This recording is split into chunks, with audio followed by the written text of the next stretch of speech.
Pasukan Hizbullah diam-diam melakukan perlawanan terhadap Israel di Lebanon Selatan.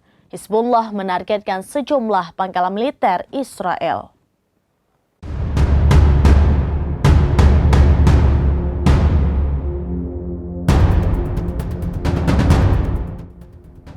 Pasukan Hizbullah diam-diam melakukan perlawanan terhadap Israel di daerah Lebanon Selatan. Hizbullah menargetkan sejumlah pangkalan militer Israel di daerah perbatasan Lebanon Palestina pada Kamis 9 November 2023. Dua tank Merkava di pangkalan Israel Metula dikabarkan hancur berkeping-keping. Pertempuran sengit itu diketahui terjadi ketika Hizbullah melakukan operasi terhadap pangkalan Israel di wilayah utara Palestina. Hizbullah pun kemudian meluncurkan 8 ATGM dalam operasi kali ini.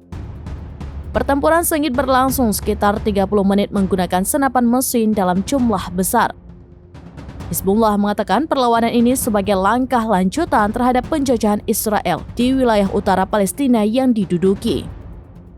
Mereka menyebutkan setidaknya 2 tank Merkava milik Israel berhasil dilumpuhkan.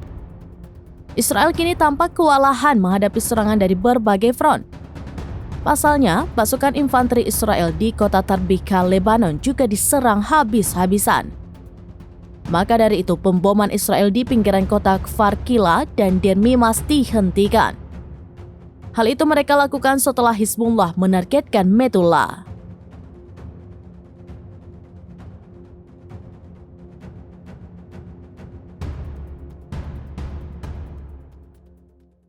Download Tribun X sekarang. Menghadirkan lokal menjadi Indonesia.